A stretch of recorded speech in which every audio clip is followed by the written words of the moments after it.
अस्सलाम वालेकुम मैं भाईजान। इस लेक्चर में हम फिज़िक्स का टेस्ट नंबर 5 डिस्कस करेंगे। अच्छा, इस टेस्ट में हमने 2 चैप्टर इंक्लूड किए हैं, चैप्टर नंबर 4 और चैप्टर नंबर 5, ठीक है। इससे पहले हमने 3 चैप्टर जो है वो टेस्ट ले चुके हैं 3 चैप्टर के, और आज हमारा ये टेस्ट नंबर 5 है जिसमें हमने 2 टेस्ट जो है वो कंडक्ट किए हैं, ठीक है। इसमें 2 मतलब चैप्टर हमने इंक्लूड किए, 2 चैप्टर का टेस्ट है। और कल का आपको पता है मौसम की वजह से हमने थोड़ा-सा डिले किया, क्योंकि सब जो है वो टेस्ट नहीं कर सकते, क्योंकि कहीं नेट का इशू है, कहीं इलेक्ट्रिसिटी का, तो इसी वजह से। अच्छा, इसके बाद हमारे कोई 2-3 चैप्टर रह जाएँगे, फिर हम 2-3 चैप्टर कवर करके इंशाल्लाह फिर हम मैथ क्लास की केमिस्ट्री, फिज़िक्स या किसी और सब्जेक्ट पे चले जाएँगे, फिर आखिर में बायोलॉजी, और उसके बाद मैथमेटिक्स के स्टार्ट करेंगे। और एक मेरे पास गाइड है जो मैंने आप लोगों को मोस्ट इम्पोर्टेंट कही थी, उसमें से तकरीबन जो मुझे किसी दोस्त ने दी थी, तो उसमें से भी बहुत सारे सवालात, वो कहता है साइंस का पोर्शन उससे बाहर मैंने आज तक नहीं देखा है।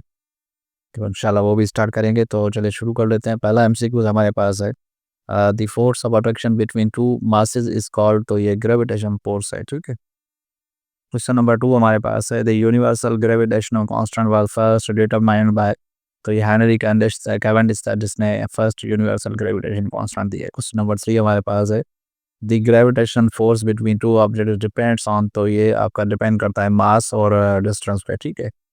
कि 2 बॉडीज के बीच में कितना मास है और कितना डिस्टेंस है, तो उस हिसाब से जो है वो आपका फोर्स, ग्रेविटेशन फोर्स डिपेंड करता है। क्वेश्चन नंबर 4 है, if a distance between two masses is half, the gravitation force become, अगर तो वो 4 है, हाफ है, तो वो जो ग्रेविटेशन फोर्स है 2 मासेस के बीच में, तो वो 4 टाइम हो जाएगा। क्वेश्चन नंबर 5 हमारे पास है, the value of gravitational acceleration g is maximum, तो वो फोर्स पर जो है वो क्या होता है, मैक्सिमम होता है। क्वेश्चन नंबर 6 हमारे पास है, the weight of an object जो है वो हमारे पास क्या है, gravitational force acting on it, ठीक है।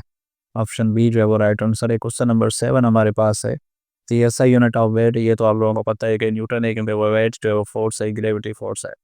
क्वेश्चन नंबर 8 हमारे पास है, the gravitation field distance is defined as, तो ये फोर्स पर यूनिट मास जो है वो उसको जो डिफाइन करती है। क्वेश्चन नंबर 9 हमारे पास है, the gravitation force is always, gravitation force हमेशा जो है वो अट्रैक्टिव होता है, ठीक है।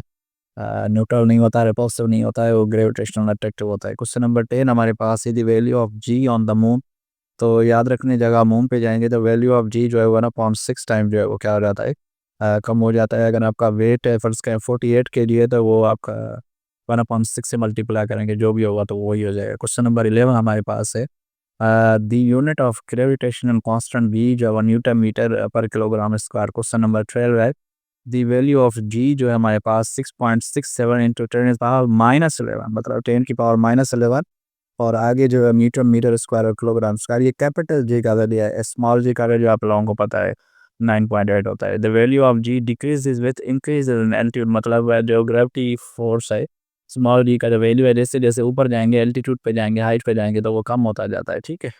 अच्छा जी, क्वेश्चन नंबर 14 हमारे पास है, the gravitation force between earth and sun provide centripetal force, ठीक है। क्वेश्चन नंबर 15 है, the weight of the body on the moon, ये तो आप लोगों को पता है, 1/6। क्वेश्चन नंबर 16 है, द अर्थ अट्रैक्ट्स ऑब्जेक्ट्स, वही objects with the force is called, तो ये ग्रेविटी फोर्स है, जिससे अर्थ जो है हर ऑब्जेक्ट को खींचती है, वो ग्रेविटी फोर्स है। क्वेश्चन नंबर 17 है, वेट वाज गिवन बाय, तो वेट का जो इक्वेशन है W is equals to mg है, जैसे F is equals to ma है, तो ए की जगह दिया जाएगा और F की जगह W आ जाएगा, क्योंकि वेट एक फोर्स है। क्वेश्चन नंबर 18 है, if the mass of the an object 10 kg और इट्स वेट ऑन अर्थ जो है, तो अगर किसी किसी ऑब्जेक्ट का मास जो है वो 10 किलोग्राम है अर्थ पे रहते हुए, तो उसका वजन कितना हो जाएगा, वो 98 न्यूटन हो जाएगा, ठीक है। फॉर्मूला लगाएंगे W is equals to mg। Question number 19 है, which of the following is a vector quantity, तो ये आपका वेट है, क्योंकि always directed toward the earth, ठीक है। क्वेश्चन नंबर 20 हमारे पास है, which law explain the gravitational force, तो ये लॉ ऑफ ग्रेविटेशन है। क्वेश्चन नंबर 21 है, the value of g earth, तो 9.8 मीटर है। क्वेश्चन नंबर 22 है, मास ऑफ एन ऑब्जेक्ट जो क्या होता है, रिमेन्स कांस्टेंट होता है। क्वेश्चन नंबर 23 है, the orbit of planets around the sun is due to the gravitation force, ठीक है। मतलब जो ऑर्बिट बन रहा है प्लैनेट्स का अराउंड द सन, जो 7-8 प्लैनेट्स घूम रहे हैं, वो ग्रेविटेशन फोर्स की वजह से हैं, क्योंकि सन का जो ग्रेविटेशन फोर्स है वो सबसे ज़्यादा, और इनको मजबूर करते हैं उनमें उनको घूमने पे। क्वेश्चन नंबर 24 है, the unit of gravitational field strength जो न्यूटन अपॉन केजी है। क्वेश्चन नंबर 25 है, if a mass of one body is double force gravity becomes, तो वो भी क्या हो जाएगा, हाँ डबल हो जाएगा। क्वेश्चन नंबर 26 हमारे पास है, the force that keeps the moon in orbit, तो ये ग्रेविटेशनल फोर्स है। क्वेश्चन नंबर 27 है, the weight of an astronaut space nearly zero हो जाता है, ठीक है। अगर वो वेट ऑफ एन एस्ट्रोनॉट जब वो स्पेस में जाता है, क्योंकि स्पेस में ग्रेविटी नहीं होती। क्वेश्चन नंबर 28 है, weightless experience is free fall, ठीक है, मतलब वो जैसे आप स्ट्रेस में जाते हो तो आपका जो एक्सपीरियंस है वो फ्री फॉल बैलिंग की तरह हो जाता है। क्वेश्चन नंबर 29 है, which is one is true, तो जी इज यूनिवर्सल कॉन्स्ट्रक्ट, ये वाला जो आपका स्टेटमेंट है वो राइट है। क्वेश्चन नंबर 30 हमारे पास है, the centre of gravity of uniform body lies at, तो ये सेंटर पे होता है। क्वेश्चन नंबर 31 है, द यूनिट ऑफ ऐसा यूनिट ऑफ जी जो है वो newton metre square upon kilogram square. Question number 32 है, the acceleration due to gravity is independent of mass and object। Question number 33 है, gravitational force is weakest among all forces, ठीक है।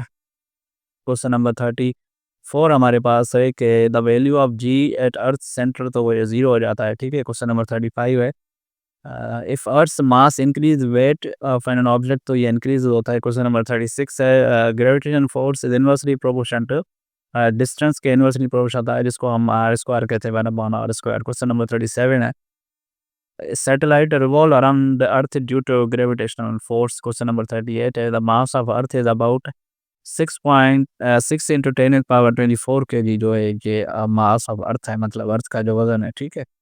अच्छा जी, question number 39 हमारे पास है, वो है the value of g increases with height, तो एल्टीट्यूड या हाइट एक ही बात है। अच्छा जी, क्वेश्चन नंबर 40 हमारे पास है, Newton discovered law of gravitation after observing the falling Apple, ठीक है। जब आपको पता है कि न्यूटन ने जो ग्रेविटेशन का लॉ दिया था उसके ऊपर एप्पल गिरा था, वो सोया और उसके बाद उसने ये सारी चीज़ें दी थी। क्वेश्चन नंबर 41 है, gravitation force acts between any two masses. Question number 42 है, वेट इज जीरो, वो स्पेस में होता है ऑर्बिट में। क्वेश्चन नंबर 43 है हमारे पास, the weight of man in lifting lift moving downward the acceleration D is zero, ठीक है। अच्छा जी, अच्छा जी, क्वेश्चन नंबर हमारे पास 44 है, the value of the first जो है वो कैवेंडिश ने ये रिपीट हुआ है। क्वेश्चन नंबर 45 है, the shape of orbit planet, तो ये एलिप्टिकल जो इसका शेप है। Question number 46, the escape velocity from earth is about 1.2 kilometre per second है। क्वेश्चन नंबर 47 है, the weight of the body is maximum at post, तो ये भी मेरे ख्याल से रिपीट हुआ है। क्वेश्चन नंबर 48 हमारे पास है, which is true about mass, तो ये मास है इज कांस्टेंट। क्वेश्चन नंबर 49 है, ग्रेविटेशन पोटेंशियल एनर्जी जो है वो mgh है, आपको पता है। क्वेश्चन नंबर 50 है, the force responsible for tides on earth जो मोस्ट ग्रेविटी है, ठीक है। तो ये हमारे तकरीबन 50 एमसीक्यूज थे जो मोस्ट इंपॉर्टेंट एमसीक्यूज। इंशाल्लाह कल हम 6 चैप्टर जो है वो डिस्कस करेंगे, और इंशाल्लाह कुछ ही दिनों में ये जो है वो आपका जो कंप्लीट हो जाएगा बुक, और उसके बाद फिर हम इंशाल्लाह मैट्रिक क्लास की बुक्स पे चले जाएंगे। तो इस वीडियो में इतना ही, मिलते हैं नेक्स्ट वीडियो में। Thank you so much, take care and अल्लाह हाफिज़।